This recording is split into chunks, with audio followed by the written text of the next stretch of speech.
So, good. Okay, wonderful. We've got some time for Q&A, and I'm actually going to look over to Catherine, and I know that we're bumping up against lunch in about 7 minutes. I'm wondering if you could just check and make sure that it would be all right for us to maybe push out about 10 minutes? Actually, lunch is at 12:15. 12:15. Oh, super. Sorry, I had to drop my schedule here, so I had too many things in my hands. Excellent. So we've got time for questions. I know there are a number. I'm actually going to start with a question that I would like to ask, or explain a couple of things, and then we're going to open it up for questions. One, WebRTC is Web Real-Time Communication. This is a language that is going to revolutionize, as you can see, the way that people communicate. And I would say that it's going to make possible the kinds of video services possible that interpreters would like to see. There have been a lot of things that have been holding us back from that, but WebRTC has a lot of promise. So watch out for it. Set a Google alert for it. Learn about it, because it's going to be what's powering many of the platforms that you see. Now, often we talk about, don't sell from the stage. The simple fact of the matter is, I wanted these guys to talk about their platforms and their business approach, because that's what people have wanted to hear about. And so this is the information that interpreters have been craving. They want to know, because they don't want to have this information be behind a garden wall and only find out after they've already signed on the dotted line, if you will. And so I appreciate all of you for taking the time to express and share this information. We need more of this information exchange and feedback from the interpreters about it. So that's great. Now, there's a question that has come up in my mind as I've been taking notes here. And we talk about efficiency, we talk about on-demand. But I think the juxtaposition is quality of life and workload for an interpreter. And I would like, if I may, I know you're all collecting your thoughts, like, ooh, how am I going to answer that? But I want to start there. And so, Jake, if I could pass that off to you, I'd like to hear what you have to say about it. And then, Dan, I would also like to hear from you on that. On quality of life. Yes, quality of life, vis-a-vis, on-demand, 24 hours a day. Yeah. I'll say, so how do I make a living as an interpreter and get the work-life balance that I need? Well, it's a great question. I think it was one of the things we looked at. In fact, our first iteration at Capiche was an on-demand offering. We've moved away from it, frankly. When we started talking to interpreters, we had a lot of roundtables. We realized interpreters don't work on demand. Interpreters work on a schedule, and that schedule is full of life issues. I've got to take my kid to school in the morning. It's full of on-site interpreting engagements, and it's full of other things in life. So we built Capiche as an example to be a scheduled system. There is no who's available right now for a French to English interpreting session. This is, I need French to English tomorrow at 3 p.m. And our calendars are plugged into the interpreters' calendars, and we know who at least has a hole in their calendar tomorrow at 3 p.m., and only those folks will get the job bid. That's one of the criteria we use for matching and engagement. So in that way, we don't make interpreters feel like a 911, call person sitting in there. They're working in Capiche the same way they work with a real-time engagement. We think that is a big quality of life item, because they don't have to feel like they're on call. Okay, great. Dan? So, very, very good question. It really depends on the market. Before I get into answering that, your web, new TV coming out and all the video is not all the same. I've been in telecommunications over 20 years. Video is all different. Going on Skype, going on the web is like going standby on a plane. You really need industrial strength video to do interpretation in critical situations like in medical. So to your answer, quality of life for interpreters, if you're in the profession and you're doing medical interpretation, you need to be on demand. You can't not service a doctor with a patient with an emergency or a policeman trying to interrogate someone. It has to be on demand. So for that interpreter working for some company, There's lots of them out there, and you work in segments. I mean, we have lots of interpreters that work for us. Our employees, they only do 4-hour shifts because after 4 hours of doing VRI on demand, it's pretty stressful. So you need to get out and work in the community. So it really depends on the requirement, but to service emergency situations or to service the medical field, which the demand is enormous. Dallas Children's Hospital is doing 15,000 minutes a month of on-demand. Doctors with iPads, I need an interpreter right now. So I don't know how you change that, but you have to have enough interpreters available to provide that service, and that's all it comes down to. So you can't stress out one interpreter. You need thousands of interpreters to be able to support that industry properly to get the right service. Thank you. I think it's safe to say that clearly it's not one or the other, Right. but both have to coexist. And it's finding the balance to be able to offer the service when it's needed. But I would just say from a standpoint of someone who trains interpreters, that these concerns are, I want to make a living and I want to have a life. And so finding those solutions, I think it's going to be an important part as we see interpreting continue to move into the virtual space. I want to open it up for questions here. I've been barraged with a number online. We're going to try to get to those that we can. Let's see. I'm going to go ahead and start right here in the front. I'm sorry. Go ahead. Please say your name. Yeah, of course. My name is Laura. I wanted to first start by saying thank you for your presentations. Quick comment. I have just moved to Brazil. I'm an English-Spanish pair and cannot work from Portuguese yet. So solutions like what you guys are presenting are very promising for me, whereas before I would have to choose between interpreting and being with my lover. Now I could possibly do both. What I wanted to know is you guys are all doing similar things. Do you view yourselves as staunch competitors, or is there an element of we're galloping into the future together and how nice it is not to be the lone stallion? I just wanted to hear you guys' reflections on that. Well, Your reflection. I think there's a combination of solutions that can combine all these services. It really depends on the requirement. It's great, Dan, and I'm going to... Manuel, Yeah. do you want to address that one? I agree. I think you can look at it as pieces of a puzzle, and there are many different needs. It looks like Capisci is providing something for interpreters to do their current job in a new way, which can be great. You're providing something in healthcare which is very needed, and we're trying to solve something for the public and asking interpreters to do that on the side when they can. Interestingly enough, as we think about this, the world is now the market. And the market potential, as of yet, is unknown. We do know that the communication can be facilitated. Do we know how it's going to be exactly? We have some vague ideas, but we don't know how this is going to evolve. Just as Facebook doesn't know what its users are going to want in 6 months, or if there's going to be another service that's going to pop up in 3 that's going to knock them off their pedestal. This is the new reality that we're functioning in, and so we have to keep that in mind. I just wanted to point out something, and I'm going to turn it back over to Jake. There's been a request to have some of the slides published online. We are going to be publishing these on our website so that you can see them after the summit. But there are some slides, and particularly people want to see the rate structure. So I don't know if you're interested in posting that on your Facebook page, but I know that people would be happy to see that very soon. So, All right. yes.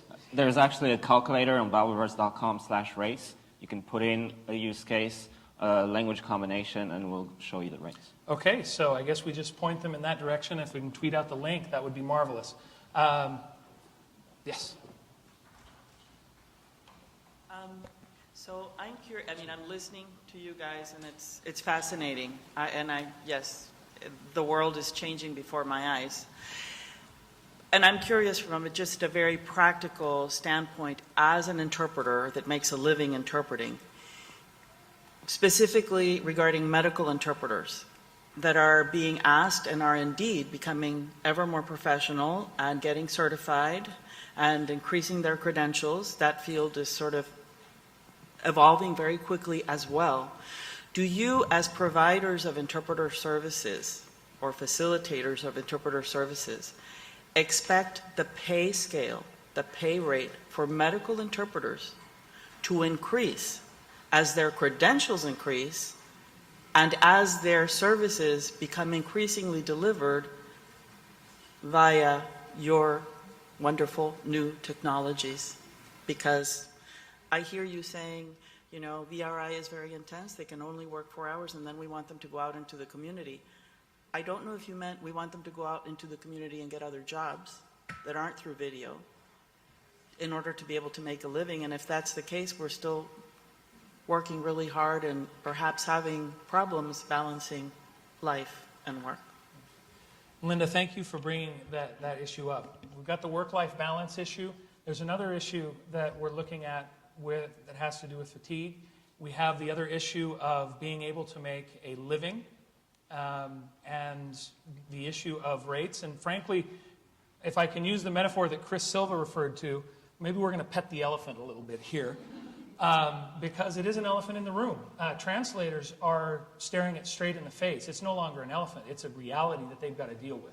We're still seeing it in the offing. But there is a clear fact that with the flattening of these markets that the technology brings, there has been downward pressure on rates. But before we necessarily get into that conversation, because it can spiral quickly, Linda, do you have anything that you'd like to add? Because this is really your bailiwick. Please. Talk about this a lot amongst ourselves. I meet with the other interpreter managers in my state and across the country. We have a very active listserv. The main point that we keep coming back to is that we need our interpreters to do more things. Most of that isn't going to be in the same old settings. So looking at the rates the way they were doesn't really make any sense because the whole environment is changing. There is pressure from interpreters who are unionized in the state of Washington, if they take care of Medicaid clients, to continue to raise the cost of buying an hour of their time. But that is having an immediate pushback from people looking, such as myself as well, looking for another way to provide service. We don't have infinite pockets. If I take this service away from one patient, or if I give it to one patient, I'm taking it away from another patient.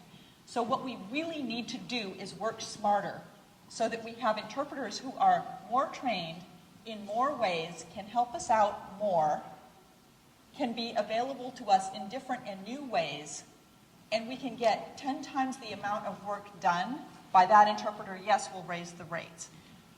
I'm a proponent of that myself. I'm massively cross-trained. I mix all kinds of things into my day. I do tech work. Why? Because I can't afford to pay a tech person. I just don't have the money. I don't have enough money to pay a lot of interpreters more money. So the question of do they deserve it doesn't come into the question. It's not there. The money is not there. So we're working on things like templating forms. So instead of translating the same form 10 times for 10 different Hungarian patients, we're doing a template. So that requires creative work on our part. I do it. I get smart people to help me do that. We translate it once, and then we can push it out and have the care provider fill in the blanks, and we go on to the next task, because we have thousands of tasks that we haven't finished yet. So we really don't have the time to argue about should interpreters get paid more money. We want you to join us in what we're trying to do differently, and the money will be, whatever money there is, will go to those people who are willing to help us out. Excellent, thank you. Did anybody else want to comment on that? I'll Jake, just say quickly, one thing quickly. on price. One of the things in any market, in any service market, that determines what people get paid is what the buyer's perception of commoditization of that service is. So if the buyers of interpretation services view it as one size fits all, then price will become pressurized. It's not necessarily technology that does that alone. It's how the industry presents itself. So we think, for instance, the blurring of casual interpreters and professional interpreters, that has a real risk on this industry. And there are other factors out there. We think if you're referred to as interpreter 1, 2, 3 when you answer a client call, you are not a person with a distinct service, you are a commoditized service. In the mind of the buyer, no, don't get me wrong. We all know that there's varying degrees of interpreter skills. We do think video has a real ability to create a relationship between people, that the visual aspect of somebody's face helps the perception of service. It creates an individualized relationship. But remaining true to the profession, distinguishing higher quality from lower quality is absolutely critical in not having this industry come under pressure from commoditization. Excellent. Thank you for that comment. One additional point. Yes, Dan. One additional point to that. It's almost analogous to going back years ago as programmers that could be replaced very easily. The skill set changes. You have to be a student of the industry. You have to know your profession. If it's in medical, I think Linda made some key points. You need to do more, embrace technology, but know what the job requires. It's a different job. It's evolving. So if you want to have a better life, make more money, you have to evolve with that because it's changing. Technology is changing all of that. Yeah. We've seen a number of different business models. Maxime, I'm going to get to you next, but hold on just one moment because I'm trying to distill some key points that I'm seeing in a number of things here. And that is, with the technology and the business models that have been presented today, I see a business model where you'll have interpreters who will be working for agencies and large aggregators, if you will, of interpreting work. And I also see technologies and platforms that have the potential to enable individual independent interpreters to actually build their own platform. And I think that we're going to see both. But I think it's interesting to note that innovation doesn't mean, okay, it's going to be like this. Innovation means that there are going to be a number of modalities to choose from. So I think it's a key takeaway from this panel discussion we've had thus far. Maxime, the floor is yours. Thank you. My question goes to Mel. I always thought that our profession is quite global, and I always thought that technology contributes to globalizing this world and markets and professions. So I was surprised to hear that you at Babelware set rates based, among other things, on the cost of living in a given country. I feel something fundamentally wrong about that. Could you please comment on any considerations behind this pricing model? Okay, Maya, we'll give that one to you, and then we have time for one more question, and then we'll have to wrap it up. So, Okay. I know that we're going to have to continue this. I can't even get to the barrage of questions and comments online. This is just an indication, folks, of how important this topic is for our industry, and this conversation must continue in many fora. Yeah, so it's a very good question. I mentioned earlier a fair trade formula, so this is what we've been developing, and this is the basis for our rates. Because we really believe Babelware needs to be global to really reach its potential of an interpreter in any language combination at any time. And for that to work, it has to be affordable to users, and it has to be a fair income for the people who will provide the interpretation. If the world was an equal place, which of course we would prefer, we could have one rate, one price for the user, and that would be perfect. But unfortunately, that's not how it is. And we have interpreters, living in South America, speaking Spanish, for example, and then we might have some in Spain. Maybe a better example would be, and then there's the diaspora. But anyway, the fair trade formula, I know it's not perfect because we don't live in a perfect world, but the point is to always find a sweet spot between affordability and a fair income. What we've done is to take into account the cost of living around the world in every country, but because, once again, one language does not equal one country and vice versa, we've had to create a weighted average for every language according to the number of native speakers of each language in every country. And based on that, come up with a rate per language, and then for each language combination, we average the rate of each language involved. So that's what we've come up with, and I'm very curious to know what you think of it. Thank you, although I think I have just learned some very new idea. And Maxime, I'm actually great, and we're going to continue this discussion offline. We're going to take the question over here from the lovely lady over at the table to my left. Is this on? No? Okay. Well, my name is Elena, and I'm a stickler for quality and formal training. And as I see all these technologies, I'm thinking, okay, I hear Jake say there's a blurring between casual and professional interpreters.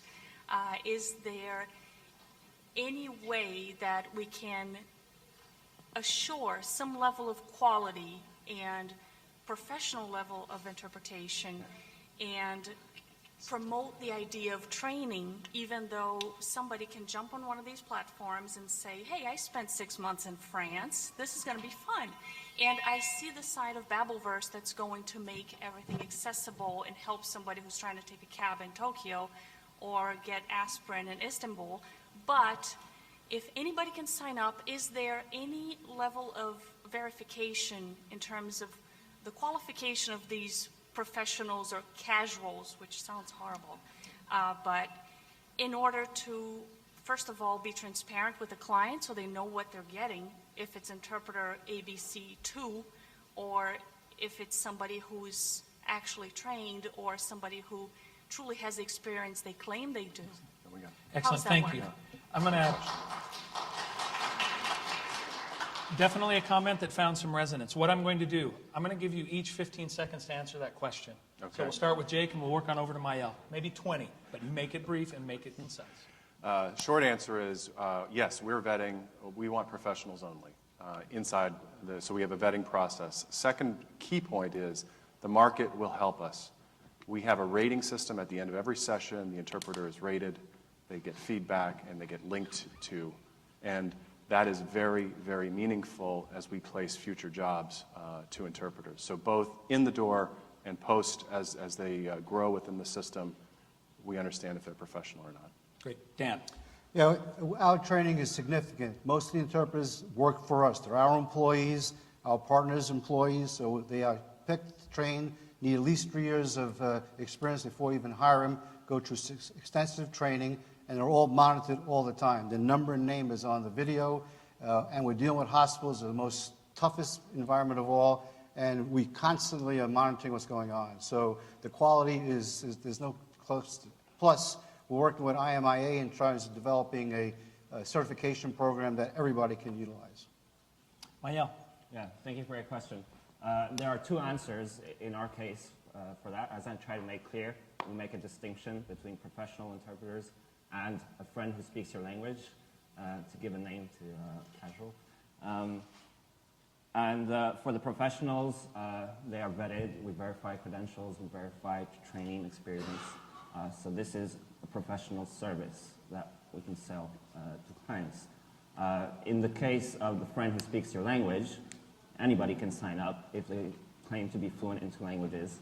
And then we let our community actually verify that by trying them out, by getting them to interpret some videos or some short calls. We use ratings, but I mentioned donations as well, optional donations. So when a user is happy, he might give a bit of money, and that's for us a great measure of quality. And then that's how we move these people onto the purple belt. Very good. Thank you for that answer. To bookend this discussion, the whole issue of quality assurance, training, and making sure that professionals are differentiated in a confusing, frankly, growingly muddied world and market really depends on the people that are in this room. And I'm being very serious when I say that. If we do not do it, nobody will. The market approach in technology is crowdsourcing. It is seeing if they can get a market to scale and going from there. And frankly, if the market responds positively and it works and customers are happy, they're going to say, what are you talking about? So we have to make sure that our voice is heard, and we need to remember that when markets expand, markets diversify. There's going to be a stratification that we will not be able to avoid. Professional interpreters are going to have to make sure that they don't get lumped into that other category, because those folks are not going away. They're going to continue to grow because of the technologies. So we need to keep that in mind. One thing that came in from the web, it's Google Glass, although they are glasses, but they call it Google Glass. And I mention this, Dan, because we have an interpreter by the name of Al Navas, who is on the web stream today, who was actually chosen by Google to use Google Glass and to begin to use it and experiment with it as an interpreter. So Google Glass and interpreting have come together, folks, and I'm sure we're going to see some exciting things. To wrap up, again, a couple of quotes. For all the possibilities that communication technologies represent, their use for good or ill depends solely on people. Forget about the machines taking over. What happens in the future is up to us. I really think that that is what we have to remember and take away from this. And I want to close with a quote that's already been mentioned by Dan today. Bill Wood from DS Interpretation had been with us at every summit until this year. And we miss him this year.